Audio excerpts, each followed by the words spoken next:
Bonjour à toutes et à tous. L'IA et le numérique, en général, se sont développés d'une vitesse sans précédent. Prenons du cours, notamment les savoirs anthropologiques et sociologiques, en permettant l'émergence de nouveaux rapports et comportements de la consommation et de la communication et l'apparition d'une nouvelle culture de l'interaction et des savoirs. Mieux aborder un sujet, c'est d'abord le comprendre. C'est pourquoi je me suis posé la question pour notre journée, de quelle IA s'agit-il? Parce qu'il y a plusieurs IA. L'IA étroite, à règlement de problèmes spécifiques, l'IA générale forte, qui se situe au savoir humain, ou l'IA super intelligente, artificielle, qui dépasse celle de l'humain, voire le deep learning. Puis, de quel usage s'agit-il? Est-ce que c'est l'usage interne des sociétés, une sorte de back-office, ou est-ce que c'est l'usage externe des sociétés vers le client?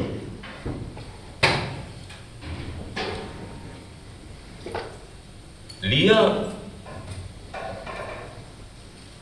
je présume, au vu de son lien avec le consommateur ou la consommation, c'est plus l'IA marketing dont il s'agit. C'est ce que j'ai compris. Qui vise une économie des attentes du client et la recherche des accords avec ces attentes, sous différentes automatisations. Les chatbots, ou les robots conseillers, les callbots, ou les robots téléphoniques, les voicebots, les assistants vocaux, réels. Je n'évoque pas ça pour étaler mes savoirs américains, mais pour amener des problématiques. Des problématiques, en tant que chercheur et anthropologue, m'interpellent. En premier, et c'est un problème crucial, celui de la souveraineté numérique. C'est beau pour nos sociétés marocaines et le vouloir consommer marocain de s'orienter vers l'IA. Mais avons-nous une souveraineté pour maîtriser cette IA qui est développée ailleurs? Et de un. De deux, sommes-nous outillés juridiquement contre tous les risques? Et je pense que mes prédécesseurs ont déjà parlé de risques qui peuvent être générés ou causés par l'IA. Dommages aux clients, dommages aux entreprises, la concurrence. Nous avons tous à l'esprit qu'un petit malin un jour, qui n'a pas aimé une marque quelconque, a déclenché une campagne contre cette marque. Donc ça c'est un petit malin. Mais quand il s'agit de grandes boîtes étrangères qui se croient, quand nous on leur dit il faut consommer marocain, il peut nous causer n'importe quel dégât. Sommes-nous outillés? Sommes-nous souverains de cette IA? Il n'y a pas un jour que Dieu fait maintenant qu'on n'entend pas parler d'un forum, d'une conférence d'intelligence artificielle. Mais est-ce qu'on est outillé juridiquement? De deux, est-ce que notre société de consommation est prête? Il ne faut pas oublier que, avant de parler de l'IA, je pense qu'on est en train de mettre un peu les taureaux devant la charrette. Assurons notre numérique d'abord. Est-ce que le territoire national est arrosé en numérique? Il nous arrive parfois de quitter Casa à 30 ou 40 km et de ne pas être connecté.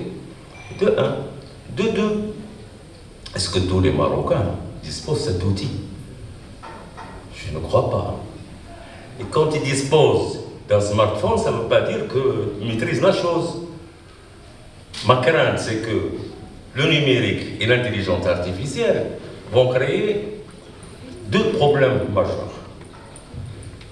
Créer des sociétés, les sociétés commerciales, industrielles, à deux vitesses dans notre pays. Ceux qui ont les moyens de disposer de l'IA et les autres qui ne peuvent pas. Je pense au PMI, au PME. Deuxièmement, le consommateur lui-même, je pense qu'il y aurait un risque auquel il faut penser dès maintenant. Pour ne pas ajouter à la fracture sociale, à la fracture économique, cette fracture numérique. Il faut faire attention aussi à ça. Troisièmement, il ne faut pas oublier que nous sommes un pays qui comprend un grand nombre d'illettrés. Comment allons-nous gérer la chose en IA? Est-ce que cette IA est déjà importée? Parce que c'est de l'IA importée. Est-ce qu'elle saura gérer les attentes et les pratiques de consommation du Marocain? Est-ce que dans la Silicon Valley, on saura qu'à Ashura, par exemple, il y a telle pratique commerciale chez le Marocain, au Eid Kibir, au Eid Sghir, etc. L'Europe elle-même a senti ce problème de souveraineté, et ce n'est que le 21 mai dernier qu'ils ont adopté leur acte EIA Act, qui essaie de joindre l'équilibre entre l'innovation et la protection. Je pense que, avant d'aller plus loin dans l'IA au Maroc, élaborons d'abord une réglementation marocaine. Développons notre IA pour avoir une souveraineté sur notre intelligence artificielle, IA au niveau local. Parce qu'il y a plusieurs problèmes sociaux, économiques, dont il faut tenir compte. Sinon, nous allons avoir une société à deux vitesses, une société instruite, disposant des outils nécessaires, etc., et une autre qui est dans le siècle des ténèbres. Ne loupons pas ce progrès technique comme on l'a fait pour la révolution industrielle. Essayons d'être vigilants.